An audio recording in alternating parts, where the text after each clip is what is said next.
conspiracy theories, the paranormal, UFOs, aliens, and all things strange and unusual. This is Black Lotus. But anyway, let's get on to Jim Morrison. And this is a real death, apparently.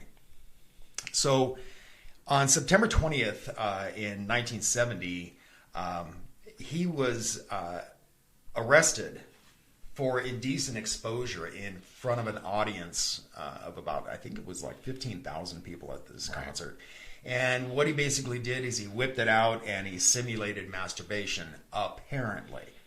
But, you know, the funny thing about this is that, his bandmate, Robbie Krieger, says that he thought it was all just a political stunt because it was election season in Florida.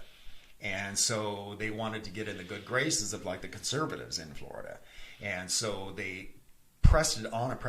And the reason he thinks it's a political conspiracy is because of the fact that there were over 500 photographs of Morrison at this concert evidently at the time that he whipped it out. And he's fully clothed in all of them. But then there were audience members, and there were a lot of like high school students there, and they were saying, no, it was disgusting. He whipped it out and he started masturbating and all this. But Robbie Krieger is saying, and Morrison denied it completely. But they arrested him right on stage, Amazing. And so, yeah, I don't know. And then it wasn't long after that Morrison broke up the band. Which was kind of weird because they were huge. Maybe not Beatles huge, but pretty close. They could have been that huge though if they kept going. I think so, but I know from what I've read about this is that Morrison had some serious problems with fame, and he was being hounded constantly by fans, and so anyway, he broke up the group not long after his arrest, and he and his girlfriend Pam decided to move to Paris, and their relationship was on the rocks. And so it said that the reason he broke up the group and moved to Paris is so that they could work on their relationship. He could get away from the fans and live kind of a more peaceful life, and also to escape prosecution, because it looked like he was going to end up doing time for that. And he's Jim Morrison. He can't do that. No. So. But anyway, it wasn't too long after they moved to Paris that Pam woke up in the early morning hours, and he wasn't in bed with her, and she wandered into the bathroom and found him in the tub, and apparently dead of a heart attack induced by a heroin overdose. Yep, that was back in 1971. Yeah. So, and now, here's the weird thing about this, is that he was buried with no fanfare whatsoever. Here's this mega superstar, and, he dies, and it wasn't like 3 days later, he's laid to rest in that cemetery, Père Lachaise, where Oscar Wilde is buried. And let me show you a picture of his grave here.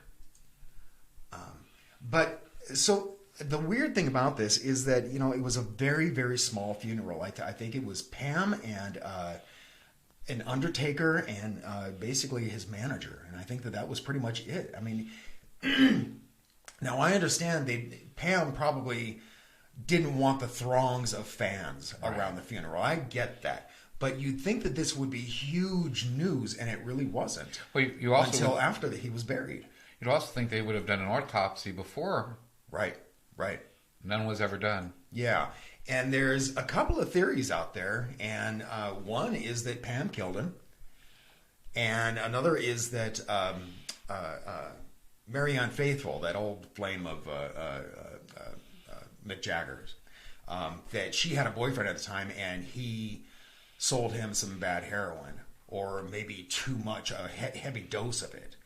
And then there's another theory that he just bought heroin and shot up in a bathroom at a nightclub, right? And that he was found there. Yeah. But all these things it's not as though he was murdered necessarily. It's accidental, death by misadventure, because it was a heavier dose than he was used to taking, Yeah, and the nightclub one, it said that the dealer actually overdosed him and actually gave him too much. And the dealer, not wanting to get, caught for this, he's the one that convinced him that he's just passed out. Let's get him into a nice warm bath.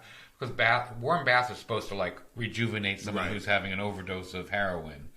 And I obviously failed on him. Yeah. But so they drug him to his apartment and put him in there, and he was found the next morning, like you said. Yeah, I think that's a very plausible theory, that he may have been sold just a heavier dose than he was used to. They rolled him up in a carpet, toted him out, and, like you said, put him in a bathtub. But I think by that time, it was too late. You know, and I can also see the theory about Pam, that Pam had shot him up. But I don't know about that, because why would she shoot him up? He was used to doing heroin, so he would do it. Was there money involved if they split up? I don't know. Is there a will? Yeah. All the questions that nobody has ever found out or gotten answers to, really. Well, and then there's the other theory, and that is that he faked his own death. Right. And because apparently, and I guess Ray Manzarek, the guy who plays the keyboards in the Doors, he got really pissed off with the manager, because the manager stated that he never saw the body. And I guess there was a huge argument. He was like, you don't even know if that coffin was filled with sand. Right. You have no idea. You never saw the body. So, there is a theory out there that he faked his own death, and he's still possibly alive today. One of them is that he was living in New York reading poetry. And I thought, okay, I would think people in New York would really recognize him. Yeah, you'd think. But there's another theory that says he's up in Oregon, and he opened up the Jim Morrison Sanctuary Ranch under the name of Bill Lawyer. Now that one is a little... Let me show you guys a picture of this here. That one's a little more believable. If you look at his nose, it's crooked in the same spot, has the same curve to it. He has the same chin. Same eyes. It's pretty amazing. If you look at when they put them over each other, they fit almost perfectly. Yeah. When I first saw this, Ralph had shown me this picture, and I thought, I don't know, I don't really see it. But then he started mentioning the different features, and I went, yeah, I can really see that, actually. Now, the upper lip looks different. But that may be just due to change from age. He also looked like he's kind of being grumpy in this. He's almost frowning on the right picture. And Jim is not frowning. He's kind of just has a blank look. Yeah. So it could be just when he's pressing his lips down, it makes him look thinner. Yeah. That could be. It could very well be. But yeah, I think this is... I'm not totally convinced necessarily, but they do look very similar, actually. And especially when you consider the aging process. Right, and if he was dealing with the pressures, you said, of the stardom, basically, that he just wanted to escape the public, what a weird way to escape it, though, to go into name a ranch after yourself and then run it. Yeah, just weird. But